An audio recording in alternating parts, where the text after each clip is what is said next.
Hello. Hey. Hello. Hi, how's it going? Just the two of us so far? So far. Okay, cool. I can't ever make these, so I like I have a standing 2 to 3 meeting every Wednesday, so I can never make these calls. And I was like, oh my God, this call got canceled today. I'm coming to the Nice. That's fantastic. So I don't know if you remember, we met at boot camp, I think, several years ago. Yeah. We went up to the Agora, the little Agora The party there. Yeah. Yeah.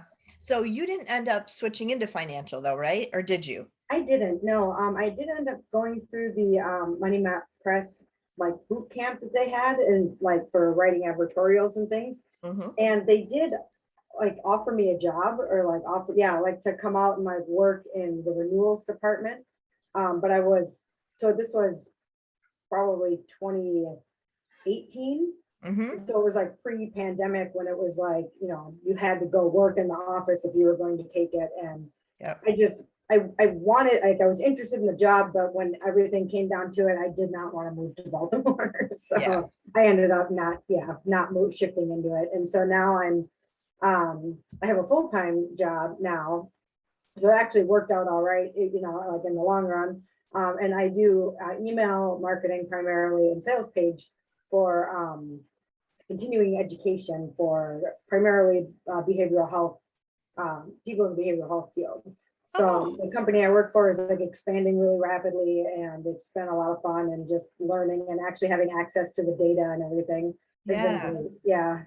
So you're in-house for them? You're working as an in-house company? And then, I was working in the office in town, like for 5 months, and then the pandemic hit, and then we all went home, and I could go back to the office, but I'm comfortable at home, so I should probably get there eventually. But when I'm there, I'm in a cubicle, and like, there's not that many people in the office now, but I still just feel like everybody's listening to me talk, or, like I just, like, I kind of miss the people, but I don't miss like working in a cubicle like that, like in the open space. So yeah, I gotcha. Yeah, I my son, my middle son, got a job down in DC. So he was finishing his master's in 2020, and he got a job down in DC, and he started with the Department of Energy in the renewables division.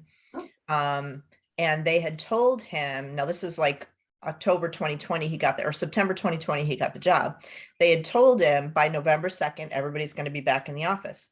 So he got an apartment in Arlington. He moved down there. He's paying like $1,800 a month for a 1-bedroom apartment, plus, his car he has down there and everything.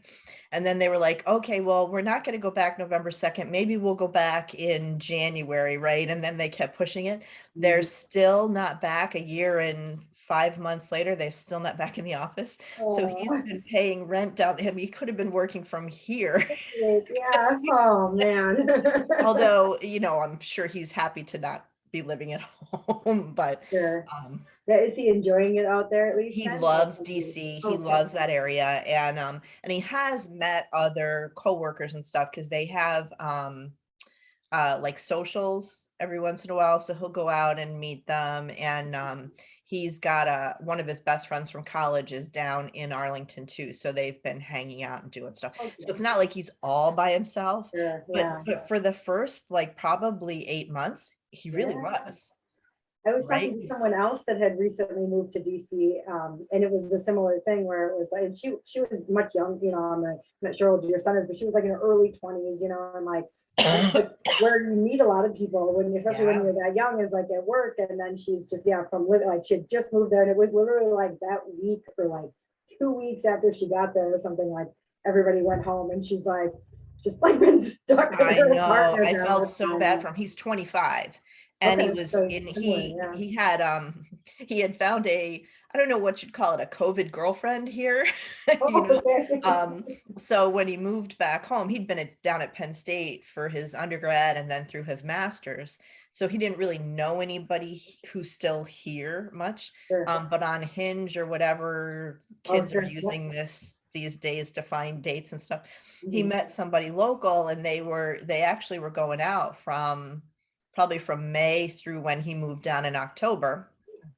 And then he broke up with her because he was like, I'm down here. And actually, he went down just to set up his utilities and all that sort of stuff, and had planned to come back and finish bringing the rest of his stuff down. And then we're in New York State. Governor Cuomo changed the COVID rules so that if you were out of state, you had to like do some quarantine thing to come back in. And at the time, Ty thought he was having to go into the office down there on November 2nd. So he Uh-huh. couldn't come Yeah. back because then he couldn't get back to work.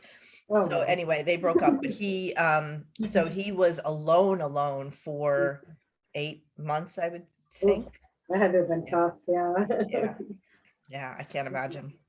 Yeah. I was actually just in Washington, D.C. for the first time ever over the weekend. I was at a work conference, and I didn't get to see much beyond just like from the airport to the hotel and then like around the hotel. But what I Mhm. saw was really beautiful, and like it's a little more springy and the weather was lovely, and Yeah, it's and the really cherry interesting. blossoms come out early, like, Yeah. April, May timeframe and everything. DC is great.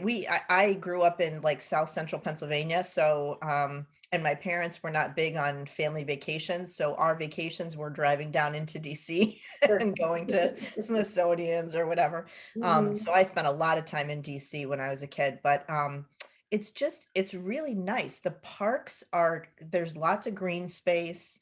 The sidewalks are wide to accommodate tons of people. Like, it's just a Sure. really nice place to be able to go and see lots of stuff. And most things are free because Mhm. it's the nation's capital. So, the zoo is free, the Smithsonian's are free. Like, it might be expensive to live there, but to visit there, it's really inexpensive. Oh, yeah, that makes sense. Yeah, I'm hoping if we go back for that same conference next year to go pad a couple of days on the front or the back so I can actually see something. Because yeah, it was really lovely. I Yeah, enjoyed being there. yeah, that's really cool. Yeah. So I didn't actually have any questions. I just was so excited that I tried to make it What up. are you working on then these days? Like since I saw you last, I guess. Yeah, What? so I didn't end up pursuing the financial stuff either. Interesting thing that happened, I actually ended up with when I came back from boot camp that time, Mhm. my leg was hurting on my flight back from boot camp, and I had gone into my doctor because I have this blood clot, like I have a some, they call it Leiden factor 5, like some blood things that make me more susceptible to blood clots. Okay. I'd never had one. Sure. But my leg, I had heard what it feels like, and I was like, boy, it feels like there's a blood clot in my leg. Mhm. And so I'd been tested twice, and both like the ultrasounds, neither one of them showed anything. And then roundabout, so that was like mid-October is when boot camp is, right? Yeah, that So one time it was in May, wasn't it? And then it yeah, moved but this back one, the 2018 one was in October, October. I Yeah. think. Yeah. So yeah, so it was like by around Halloween, sometime around that time, Yeah. very beginning of November, I woke up with excruciating pain in my chest and everything. I went to the emergency room. I had pulmonary embolisms. So Yeah. the blood, I had blood clots in my legs, Yeah. and the two ultrasounds didn't find them. Oh my God. And then they And traveled all the way up. and it traveled all the way up into my lungs and Yeah. everything. And they were like, so I had to have a heart scan because they said it actually went through my heart to get to my lungs. Sure. So it could have damaged my heart and everything. I was just like, oh my, it was terrifying. Yeah. Yeah. But that was when they were doing that like advertorial boot camp, and they were doing like all that stuff. Sure. So I had contacted Marcella and those guys to say, I'd like to participate. And then I didn't end up being Mhm. able to because I Yeah. had the health issues. Sure. Yeah. Have they done anything like that since, or have you done any other kind of like financial? So I You know, haven't. I had I actually um am a little more, so interestingly enough, with Copy Chief, there's a lot more financial involvement here, like with Banyan Hill and stuff like that. So I've been looking at some of their stuff, but in the, between then and now, no, I haven't done any more. I kind of stuck with B2B for the most part. Okay, yeah. I became AWAI's B2B Writing Success Managing Editor. So I I've saw been your name doing on that. something too. Yeah, Yeah, nice. I've been doing that for a while, and I've got some other clients that are mostly education and training. Okay. And I just got a contact, which was really kind of cool, through a friend of a friend. I just talked to the chief marketing officer at Procter Gallagher Institute. Okay. And they need a copywriter to partner with them on some stuff. It's self-help, like personal development stuff. Mhm. And so I'm going to be talking to them about potentially, I don't know if it sounds like it's kind of a retainer kind of a situation, but I'm not 100% sure how much time they're needing, because I don't have, I probably have 10 hours a week. I don't have 20 hours a week. So Yeah. we'll see what they're Okay. needing. Yeah.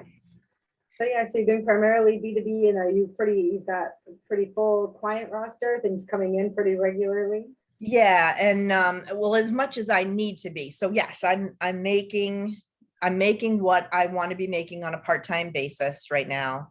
And I'm also building a coaching business. So like marketing strategy and coaching, targeted at women entrepreneurs and solopreneurs who are building training and self-help kinds of businesses. And I've got a few clients there, and I love them. Love them. Are you working with or a part of like the Mentoress collective, that Marcella, the Titan? Oh yeah, I've been part of Titanide since 2015. Sure. Yeah. So. Once it went to the Mentoress collective, I haven't been very involved as much as I would like to, and I'm not on Facebook anymore, so that like I don't see that a lot. But when you Lucky you, I would love to say I'm not on Facebook anymore, but my clients, I have to be. Sure. Yeah. But yeah, when you said like women entrepreneurs and solopreneurs, it made me immediately think of like Mentoress Collective. And if you have you found clients in there, or so no, so it's interesting. I actually had in one of Kevin's accelerator like hot seat things, I actually raised that issue because so my coaching, it's not like the highest dollar ticket, but it's not inexpensive. And so I've been really careful about not going after the people in Marcella's Mentoress Collective, because I know she's deliberately keeping it inexpensive and exposing people to, all kinds of knowledge and stuff at a very affordable rate. So while I wouldn't turn somebody down if they came to me and I let people know what I do, I don't actually advertise to them or promote to them. Yeah. I don't think that's, that kind of defeats what she's trying to do, which is to get, people access to coaching and mentoring that's inexpensive. Sure. Okay. Yeah. So, that makes sense. How is that going then so far with building the coaching business? And slowly, because it's, I have client work. Right. And so, it's one of those, it's when I coach and mentor people, I always say, do your stuff first and then, do everything else, because you'll get, otherwise, if you wait till the end of the day, you won't get your stuff done. And yet, Amanda, yeah. For sure. Yeah, I know how that goes. Yeah. I'm the same way with a lot of like office hours or like coaching and accelerator. Like always the first thing, it's like, why, how do I have time to do this or that? I'm like, do it first thing in the morning. Yep. Okay, absolutely. yeah, that's a good idea. And then later I'm like, so have you been doing that? And they're like, well, it's like, it's hard. I just had this thing that I had to get off my plate, because it was due today. I do that all the time. I have these it's like the angel devil voices, right? I've got the angel saying, now, you need to do your stuff first. And the devil's going, but this will take only half hour, 45 minutes and it'll be done. It's real quick and you'll finish it. Yeah, just 20 minutes. I'll be off my plate and then I can concentrate, and then it all unravels from there. Yeah. So I do have some clients, but not like where I want to be at this point. Sure. But I did just hook up Coaches Console to my website. So it's Melinda Cohen has Yeah, she basically has it's, I guess I would call it a combination of like constant contact. So it's an email system and a like Kajabi sort of it holds all your documents for training, for coaching. You can do shopping carts and all that stuff. Like it's the whole shebang specifically for people who do coaching. So I've got the website stood up. I've got a lot of the stuff done, but I just don't have it all hooked together yet. Okay, sure. So, Yeah, and that's where I have to prioritize. right, yeah. What made you decide to join Accelerator? How you recently joined, right? More recently? Yeah, I joined it. I think I was around Thanksgiving. Yeah. So yeah, right around then. You know, it's interesting. I I actually was coaching somebody, actually Dina Maravich, right? Yeah, I think I know her. She's she actually ended up joining Accelerator before I did. Oh. But when Copy Chief Live was happening, Mhm. I said there was something about what the advertisement was. I was like, oh, this is something that I think I'd be interested in. And then I got in there and I knew that Dina was interested in financial copy. And I said to her, hey, you might want to check out Copy Chief Live and this accelerator program they have. I think it'd be good for you. And she came back and she was like, hey, I sent a message to Banyan Hill. I'm doing this, blah, blah, blah, blah. And in the meantime, the more I got into it, I said, you know, the coaching stuff, I have a mentor for, like a coach for, to help me with that because she's done coaching before. But what I wanted to do was kind of build up both sides of my business so that I had a really strong copy business and a really strong coaching business. Sure. And I felt like Accelerator would help me, just accountability, like just help me keep my focus on bringing on clients like Proctor Gallagher, instead of like, I have a lot of one-off kinds of clients and stuff. And I've got, besides AWAI, which is probably my biggest client and steady Sure. work, everything else is more very solopreneur kinds of work that I do here and there for people. And I do want to do that for coaching, but for my copy business, I would like to get like some high paying, good quality client work that kind of pays the bills, so that I can focus my, coaching on bringing people up. Yeah. So that was the reason for Accelerator, was because it seemed like that's what the messaging was targeted toward. Yeah. And like, so helping you kind of land those bigger, more like whale like clients. Yes. Yeah. Yes. Nice. And so are you thinking of doing, I know the Copy Chief Live was great for like job leads and things like that. Have you done anything with that? Or like, have you had any, reached out to anybody from Copy Chief Live or Accelerator leads? So I didn't, only because I'm not ready to say I'm still interested in financial, and those were a good chunk of the leads that came in. There were a couple of agencies like Moxie Consulting that I thought was really interesting, also Miracy, which is kind of in my niche as well. Yeah. But both of them wanted more hours than I was able to, like Miracy wants full-time people. They were like, we might take somebody at 30 hours a week, but we really want somebody full-time. And that I'm just not there right now.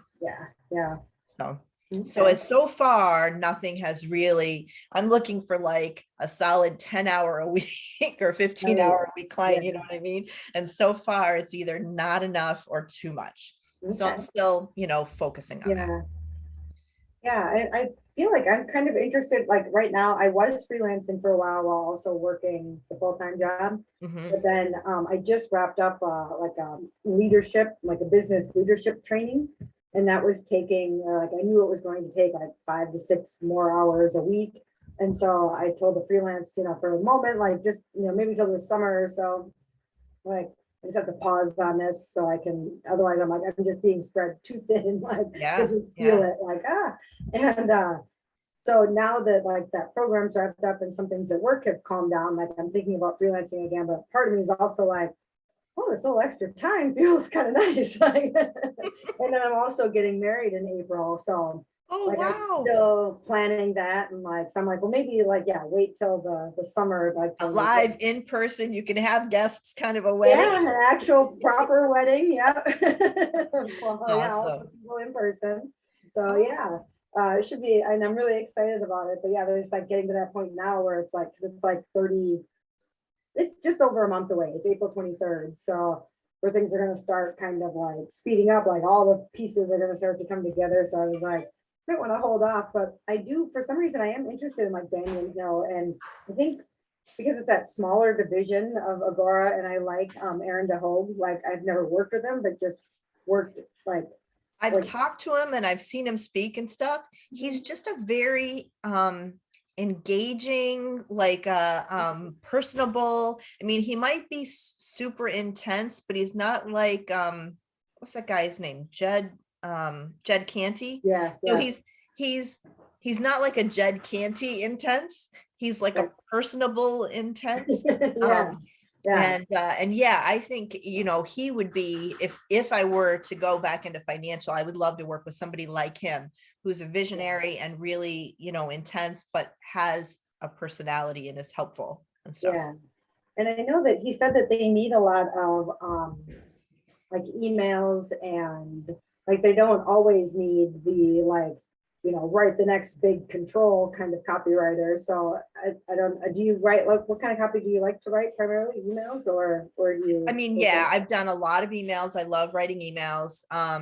And while I haven't specifically written advertorials, I've written so much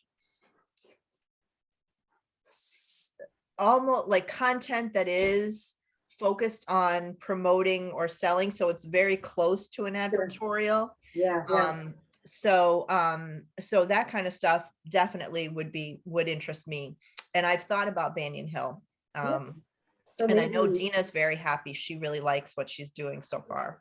good. So So yeah, that might be something to maybe just put the feelers out for too, because I think you might be able to say like, yeah, I can give you 10 hours and they might be like, perfect, we'll take whatever you got, yeah, and then yeah. it's not like going all back into finance, Yeah, but that's actually a great idea, because it also then gets my foot in the door if I do decide that I want to go after the packages or something like that. great, I yeah. just I just can't see myself, that they're so intense. I've Yeah. tried to write a couple and it's just too much. I kind of feel the same way too. Yeah. And I like writing emails and like more of like that kind of smaller stuff too. So if I were to pursue something like that, it would be like, just, yes, not like, I don't want to say like sidelines, but yeah, I don't need to be that big Yeah. control package writer. Like I'm happy. Yeah. I like writing emails and, so Well, if you yeah. ever listen to Marcella talk about, I mean, I know it's good money, right? But she talks about how, you know, she spends like these unbelievable number of hours on these packages. And then she and Henry are overnight in the hotel, you know, till 3 a.m. working on stuff and everything. And she's telling it like this is awesome. And I'm sitting here going, that sounds like a nightmare. Like Right. I don't want anything to do Right. with Yeah. Yeah, I imagine maybe that's like too, like maybe some people with journalism or things like, yeah, like the overnighter, or like, Yes, oh, the story hit and now we have to, and I'm like, yes. no, I like a little more routine, a little more Yeah, low yeah. key. Yeah, yeah. My breakfast, my lunch, my dinner. I can go for walks. I can get Right, my sleep yeah. at night. My problem is if anything interrupts my sleep at night, it's a no. It's just a no Yeah. go. Yeah, I know. I have to, exactly. I need the sleep. I need the regular kind of routine. And so that's why I like things like emails and like those kind of collateral things. And I know that I think because we're still kind of coming out of that so maybe golden era of like direct mail, Yeah, where like the big packages and stuff, that's like I think a lot of people, because I think Aaron DeHogue has even said that, like, I know everybody wants to write like the big package or whatever. He's like, but I would love if we had like, if you just wanted to write emails for us, like I would love it, because they need all so that you know it's really information. funny because I talked to him at the 2018 boot camp And I asked him about that, you know, because first of all, there's no way I'm ever moving to Florida ever. Okay. And that's where Banyan Hill is, right? They're Believe so, down in yeah, I think. Delray, I think, In or something. Delray, yeah, I Yeah. believe so. So, and I was like, would you consider, at the time, they still wanted all their copywriters in-house, Mhm. even like the advertorial Mhm, email kind of copywriters and stuff. And I asked him if he would ever think about the collateral, you know, people not having to be in the office with everybody else and stuff. And at the time he was like, it's an idea, let me think about it, but it's not something we're doing right now. So I didn't pursue Sure. it anymore because I mean, Baltimore is one thing. My sister lives down in the area. I could like split time down there and hang out in the office a little bit once in a while, but I would Yeah. never move to Florida. Sure. Yeah, now like that sort of silver lining of the pandemic is they really realize like, oh yeah, like you don't have to be in Yes, the office. Yeah. absolutely. Like, so And yeah, maybe sometimes you luck now. out, right? Like John Stoltzfus, right? He started with Eagle and got a package right away. And then when he went over to Dent, which is an Agora company, they didn't make him ever like be in-house or, you know, move or anything like that. He got to stay where he was. Okay. But I think that's because he already was he already had proven packages and stuff. I think that's a big part of it too. Like, because I know, like Bronco, you know, I never remember how to pronounce his last name, but Rachel Mazza's boyfriend, Bronco Milotrovic or something. Mhm. I know he was, I think he still is, although I don't know for sure, working at Legacy Research in Florida. And they had to move from where they were at to Florida so he could take this job. But now it sounds like they're like buying a house in Nashville. So I Oh, think too, it's like partly yeah. pandemic, but partly he put in his years in the office and now he can Yep. go wherever, do whatever. So I Yeah. think that that's a part of it too. Yeah. It's like they want you to kind of either prove or just they want to be able to like mold you. Well, You and there know? is something to be said, right? Where you're in, and John, I've talked to John about this, right? When you're all in the room and everybody's pitching ideas and you're like kind of throwing stuff back and forth and people are shooting stuff down and picking stuff up and everything. He said there's something to be said about the way that all works, that even then when you're not there, you're still able to take that experience with you to write better copy, but you have to have that. His feeling was you have to have that experience. So he did travel, right, to sit in on those things. He just never had to relocate. Oh, yeah. Yeah, and that's the thing too with Zoom, like you can't talk over each other like you can in person, you know, because then you just like can't hear it. So you're like, okay, wait, sorry, what? No, you go. No, you go. It's just not That's the true. same, yeah. That is true. All right. Well, it was nice catching up with you, Amanda. It was nice to see you. I'm glad we got a sort of little one-on-one catch up. That's nice. Absolutely. And I will think about that. I'm going to be down in Florida next week for the Copy Chief, the Accelerator Live Oh stuff yeah, that we're doing. nice. Yeah, I Um, wasn't able to get to that one, so have fun. That'll be awesome. Yes. So I may think about like bringing that up as a potential topic is, you know, potentially working with Banyan Hill for 10 hours a week. I mean, that's really what I'm looking for is about 10 to 15 hours a week Yeah, of a steady client. right. So, And that might be because, yeah, like he had said just more recently then, like that they needed all those collateral writers and now they're more open to remote work, it sounds like. So yeah, that could be the little missing piece that you're looking for. that could be a good idea. I'm glad I joined the coaching call. Very good. I'm glad I could help. Yeah.